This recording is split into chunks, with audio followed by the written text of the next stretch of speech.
Red టీవీలో మీ వ్యాపార ప్రకటనల కోసం ఈ నంబర్ ని సంప్రదించండి 6281747728. Hi viewers, welcome to our channel. ప్రస్తుతం మనతో పాటు జై భారత్ నేషనల్ పార్టీ అధికార ప్రతినిధి వినుకొండ కోఆర్డినేటర్ చిరంజీవి నాయక్ గారు ఉన్నారు. వారితో ఒకసారి మాట్లాడదాం. సార్ నమస్కారం. సార్ నమస్తే అండి, జై భారత్ అండి. సార్, ఆంధ్రప్రదేశ్లో ఏపీ యునైటెడ్ ఫ్రంట్ అని ఏర్పడిందంట కదా, దానికి జేడీ గారు కన్వీనర్గా కూడా ఉన్నారంట కదా. అసలు ఏంటి ఈ ఆంధ్రప్రదేశ్ ఫ్రంట్, దీని గురించి కాస్త ఎక్స్ప్లెయిన్ చేస్తారా సార్? అంటే ఇప్పుడు లాస్ట్ వీక్లో ఏర్పడిందండి ఏపీ యునైటెడ్ ఫ్రంట్. మా జై భారత్ నేషనల్ పార్టీ, తర్వాత ఏపీ లిబరల్ కాంగ్రెస్ పార్టీ, తర్వాత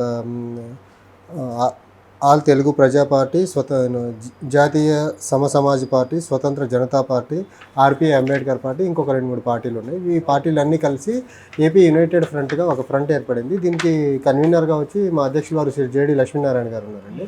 దీని ప్రధానమైన ఎజెండా ఏంటంటే ఆంధ్రప్రదేశ్లో, లేకపోతే ఇప్పుడు ఆంధ్రప్రదేశ్ అసెంబ్లీలో కానీ పార్లమెంట్లో కానీ ఆంధ్రప్రదేశ్కి సంబంధించిన ప్రజా గొంతుకులు వినపడట్ల, కేవలం పార్టీల గొంతుకులే వినపడుతున్నాయి.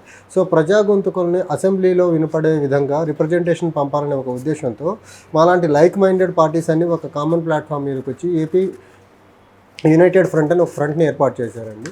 సో దీని యొక్క ప్రధాన ఎజెండా ఏంటంటే ఇప్పటివరకు ప్రజా గొంతుకులు వినపడకుండా పార్టీ గొంతుకులే వినపడుతున్నాయి. సో అలా కాకుండా ప్రజా గొంతుకులని చట్టసభల్లో, పార్లమెంట్ కానివ్వండి, అసెంబ్లీ కానివ్వండి, సో ఈ చట్టసభల్లో ప్రజా గొంతుకులు వినపడాలనే ఒక ప్రధాన ఎజెండాతో ఏర్పడిందండి ఫ్రంట్. ఓకే. సో ఇంత చిన్న చిన్న పార్టీలన్నింటినీ కలుపుకొని వెళ్తున్నారు కదా, మరి ఈ పార్టీలన్నీ అటు వైసీపీ, టీడీపీ, జనసేన ఎంతో బలంగా ఉన్నాయి, ధనబలం కానివ్వండి, ఇవన్నీ ఉన్నాయి. మరి వాటిని ఎదుర్కోగలమంటారా? అంటే ఒకటండి, ఇప్పుడు వాళ్ళు ధనంతో రాజకీయాలు చేస్తారు. ఇప్పుడు మా ఏపీ యునైటెడ్ ఫ్రంట్కి వచ్చేసి దగ్గరగా మాకు 11 ప్రజా సంఘాలు కూడా మద్దతు పలుకుతున్నాయి మాకు. ఈ ప్రజా సంఘాల మద్దతు, ప్రజల మద్దతు ఖచ్చితంగా వాటిని మేము ఢీకొనగలము. ప్రజా సంఘాలు కూడా ఏ ఉద్దేశంతో మద్దతు ఇచ్చాయంటే మాకు చట్టసభల్లో నిజమైన ప్రజాప్రతినిధులను పంపాలి, అది ఆ పార్టీలు వ్యాపారస్తుల్ని చట్టసభలకు పంపిస్తున్నాయి, నిజమైన ప్రజాప్రతినిధులు కరువైపోయిన ఈ తరుణంలో ప్రజా సంఘాలు కూడా వాటిని గ్రహించి ఈ ఫ్రంట్ ద్వారా అయితే నిజమైన ప్రజాప్రతినిధులు కొంతమందిని అట్లీస్ట్ మనం అసెంబ్లీకి పంపితే బాగుంటుందనే ఒక ఉద్దేశంతో ఒక పెద్ద మనసు చేసుకొని ప్రజా సంఘాలు ముందుకొచ్చి మద్దతు పలికాయి. నంబర్ అండి. ఇంకోటి ఏంటంటే ఇప్పుడు భారతదేశం చూసుకుంటే, మనం భారతదేశం కానీ ఆంధ్రప్రదేశ్ రకరకాల కులాల సమూహం యాక్చువల్గా మన సమాజం, రాష్ట్రం కానీ దేశం కానివ్వండి. కానీ మనం అసెంబ్లీలో చూసుకుంటే కొన్ని మైనారిటీ కులాలు, చాలా చిన్న తక్కువ నంబర్ ఉన్న కులాల యొక్క ఓవర్ రిప్రజెంటేషన్ ఉంది, ఓవర్ పాపులేషన్ ఉన్న కులాల మినిమం రిప్రజెంటేషన్ లేకుండా అయిపోయిందనమాట.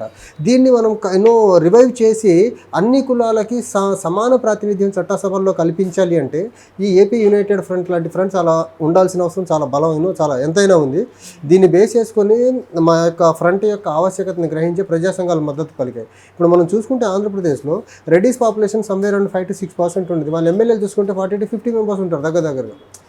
నేను అప్రాక్సిమేట్లీ చెప్తున్నా, ఎగ్జాక్ట్ నెంబర్స్ నాకు తెలియదు.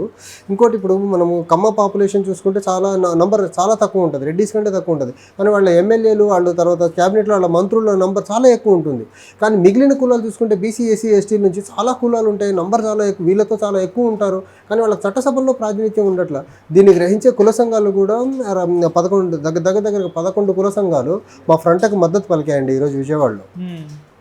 అంటే టీడీపీ, వైసీపీని వీళ్ళని ఎదుర్కోలేక, బలం సరిపోక ఈ విధంగా అన్ని చిన్న పార్టీలు కలిసి, అంటే ఒకటండి, బలం సరిపోక అని చెప్పలేం. కానీ ఇప్పుడు వాళ్ళు ప్రలోభాలతో రాజకీయాలు, డబ్బు, మందు, కులం, మతం ప్రభావంతో రాజకీయాలు అన్నీ ఈ రకరకాల ప్రలోభాలతో మ్యానిపులేటివ్ పాలిటిక్స్ చేస్తున్నారు. కాబట్టి దాన్ని మనం కలెక్టివ్గా ఎదుర్కోకపోతే కష్టము. ఇలాంటి లైక్ మైండెడ్, తర్వాత పాజిటివ్ ఇంటెంట్ ఉన్న పీపుల్ రకరకాలుగా స్ప్లిట్ అయ్యి ఫైట్ చేస్తే మళ్ళీ వాళ్ళే గెలుస్తారు.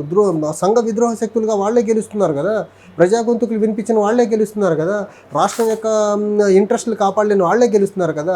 అందుకని రాష్ట్రం ఇంట్రెస్ట్, తర్వాత ప్రజా శ్రేయస్సు, తర్వాత ఇప్పటి వరకు చట్టసభల్లో ప్రాతినిధ్యం లేని వర్గాలకు ప్రాతినిధ్యం ఇవ్వాలి అంటే ఈ లైక్ మైండెడ్ ఫోర్సెస్ అన్ని ఒక దగ్గరకు వచ్చి ఒక కామన్ ప్లాట్ఫామ్ మీద ఉండి ఫైట్ చేయగలిగితే వాటిని ఈజీగా డిఫీట్ చేయగలం.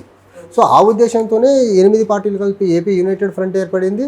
ఈ యొక్క ఫ్రంట్ యొక్క దాన్ని ఏమంటారు, మన పాజిటివ్ ఇంటెంట్ని గ్రహించి కుల సంఘాలు కూడా ముందుకొచ్చి మద్దతు ఇవ్వడం జరుగుతుంది. ఓకే. అసలు ఈ ఏపీ యునైటెడ్ ఫ్రంట్ యొక్క ప్రధాన ఉద్దేశం కానీ సిద్ధాంతాలు కానీ ఏంటి అసలు? అంటే ప్రధాన ఉద్దేశం ఒకటండి, చట్టసభల్లో ప్రజా గొంతుకులు వినపడాలి, పార్టీ గొంతుకులు వినపడకూడదు. నంబర్ 1. ఇంకొకటి ఏంటంటే ఇప్పటి వరకు చట్టసభల్లో ప్రాతినిధ్యం లేని వర్గాల వారికి ప్రాతినిధ్యం ఇవ్వాలి. నంబర్ 2. ఇంకొకటి, చట్టసభలకు నిజమైన ప్రజాప్రతినిధులను పంపాలి. అంతే తప్ప వ్యాపారస్తుల్ని, తర్వాత మద్యం వ్యాపారం చేసేవాళ్ళని, ఇసుక దందాలు చేసేవాళ్ళని, తర్వాత భూ కబ్జాదారులని, అక్రమ మైనింగ్ చేసేవాళ్ళని, ఎర్రచంద్రం స్మగ్లింగ్ చేసేవాళ్ళని, వ్యాపారస్తుల్ని పంపకుండా నిజంగా ప్రజా సమస్యల మీద పోరాడే ప్రజాప్రతినిధులను, ప్రజా సమస్యల్ని రిప్రజెంట్ చేయగలిగే, ప్రజల ఆశయాల్ని రిప్రజెంట్ చేయగలిగే నాయకుల్ని చట్టసభలకు పంపాలనేది వన్ ఆఫ్ ద ఇంకొక ఎజెండా మా ఏపీ యునైటెడ్ ఫ్రంట్ అండి. ఓకే, మరి ఎలక్షన్స్ దగ్గరలో ఉన్నాయి, ఎటువంటి వ్యూహాలతో మరి ముందుకెళ్తున్నాయి ఈ 8 పార్టీలు అనుకోవచ్చు? అదేనండి, ఇప్పుడు చెప్తున్నాం కదా, ఈ కుల సంఘాలు తర్వాత ఈ 8 పార్టీలు కలిపి ఒక కలెక్టివ్ ఎజెండాతో ముందుకెళ్తుంది. సమాజంలో ఉన్న ఇప్పటివరకు రిప్రజెంటేషన్ లేని కులాలని, తర్వాత ప్రజా గొంతుకులు వినిపించాలి అనే ఆవశ్యకత గురించి గ్రహించిన వాళ్ళందరూ కలిసి ఒక కలెక్టివ్ ఎజెండాతో ప్రజల్ని చైతన్యవంతుల్ని చేసి ఖచ్చితంగా ఒక బలమైన ఫోర్స్గా ఏపీ యునైటెడ్ ఫ్రంట్ అయితే రాబోతుందండి ఆంధ్రప్రదేశ్ ఎన్నికల్లో.